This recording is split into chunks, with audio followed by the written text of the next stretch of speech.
Hello everyone.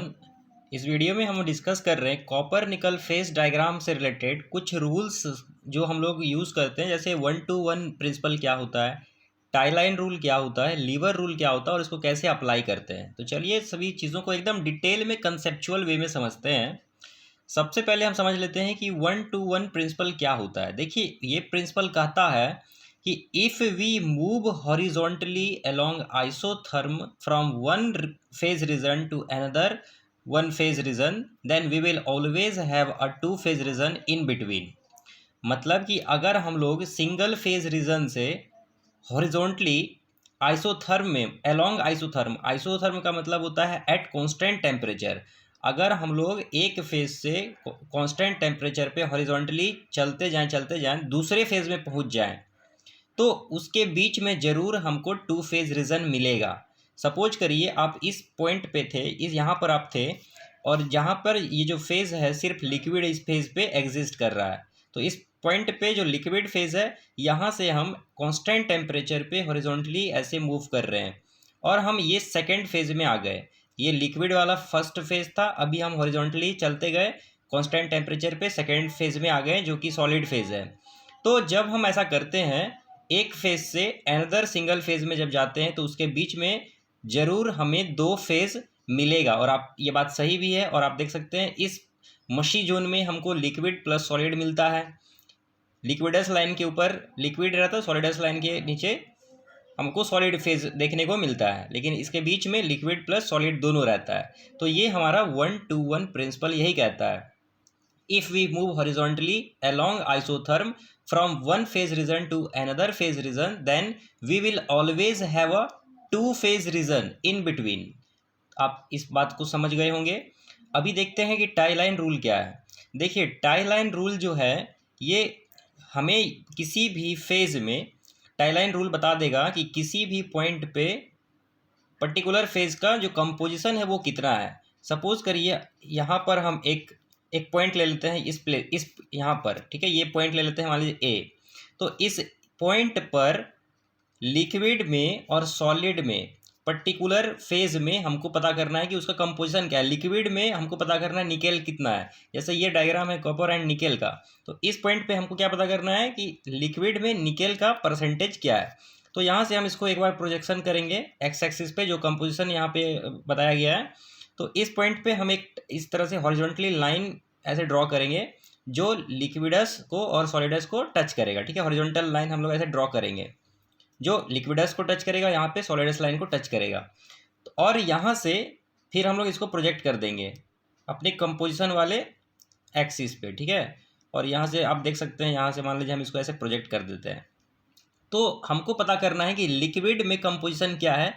तो हम लोग लिक्विडस लाइन को देखेंगे और इसको प्रोजेक्शन लाइन पे, इसको ये जो प्रोजेक्शन लाइन है इसको देखेंगे यहाँ पे। सपोज करिए यहाँ पे अगर 30 है तो ये वेट परसेंटेज निकेल है, मतलब इस पॉइंट पर लिक्विड और सॉलिड दोनों फेज एग्जिस्ट कर रहा है। तो लिक्विड फेज में यहाँ पे कंपोजिशन क्या है, निकेल 30% है और 70% मेरा क्या है, कॉपर है।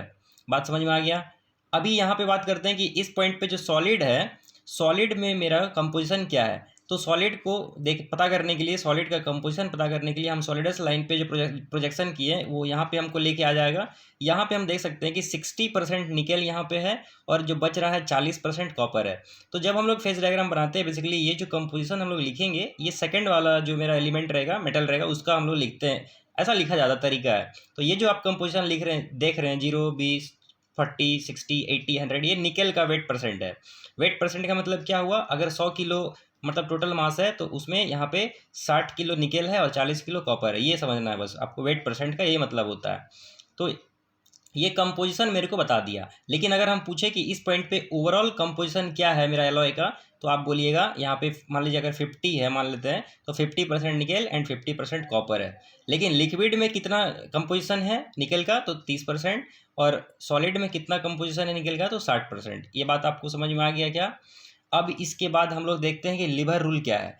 अब देखिए, टाई लाइन, ये सिंपली टाई लाइन रूल है, लेकिन लीवर रूल हमको ये बताता है कि किसी भी पॉइंट में टू फेज रीजन में लीवर रूल लगाते हैं। टू फेज रीजन में हमेशा टू फेज रीजन में किसी भी पॉइंट पे हमको लिक्विड का अमाउंट कितना है या फ्रैक्शन कितना है, किसी भी टू फेज रीजन में किसी पॉइंट पर लिक्विड का परसेंटेज निकालना है, या आपको अमाउंट निकालना है, या फ्रैक्शन निकालना है, या सॉलिड का फ्रैक्शन या अमाउंट निकालना है, तो लिबर रूल का यूज करके हम लोग निकाल सकते हैं।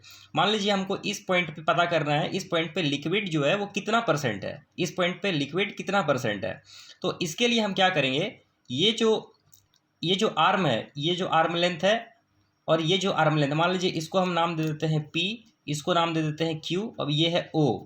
तो अगर हमको पता करना है कि मास फ्रैक्शन ऑफ लिक्विड कितना है, तो ये वाला जो आर्म आपको दिख रहा है ना, ये वाला आर्म, ये मेरे को बताता है लिक्विड के बारे में।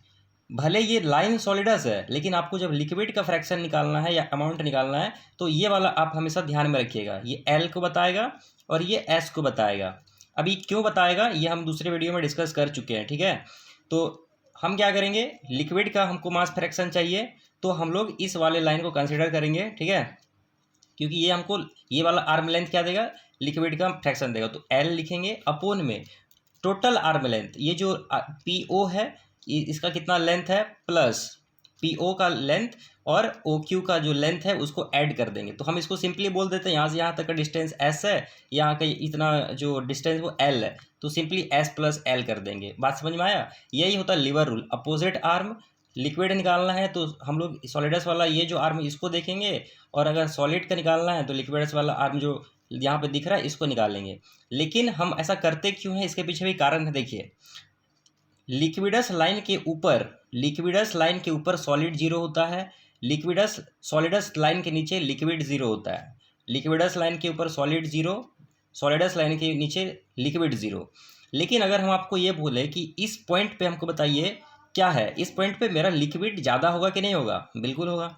इस पॉइंट पे मेरा जो सॉलिडिफिकेशन है वो स्टार्ट हुआ है, इस पॉइंट पे सॉलिडिफिकेशन स्टार्ट हुआ है, और धीरे धीरे मेरा लिक्विड अपना फेज चेंज करेगा और सॉलिड में कन्वर्ट होगा। तो इस फेज पे अगर हम एक टाई लाइन ऐसा ड्रॉ करते हैं, तो ये मेरे को क्या बता रहा है, ये बता रहा है कि इस पॉइंट पे लिक्विड का मात्रा ज़्यादा है और जो मेरा सॉलिड है वो ना के बराबर है, ठीक है। जैसे जैसे नीचे आएंगे, मान लीजिए यहाँ पे ड्रॉ किए तो दिखा रहे हैं कि सॉलिड में, देखिए सॉलिड बनना चालू हुआ है। फिर थोड़ा नीचे आते हैं, देख रहे हैं आप सॉलिड और थोड़ा बना, यहाँ पे आते हैं सॉलिड और बना, लिक्विड धीरे धीरे घट रहा है।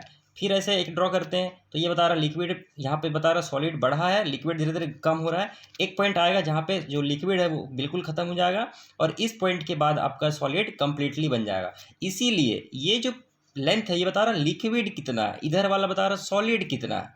इसीलिए हम लोग अपोजिट आर्म लेते हैं हमेशा। यही है मतलब लिवर रूल का कंसेप्ट, अपोजिट आर्म क्यों लेते हैं।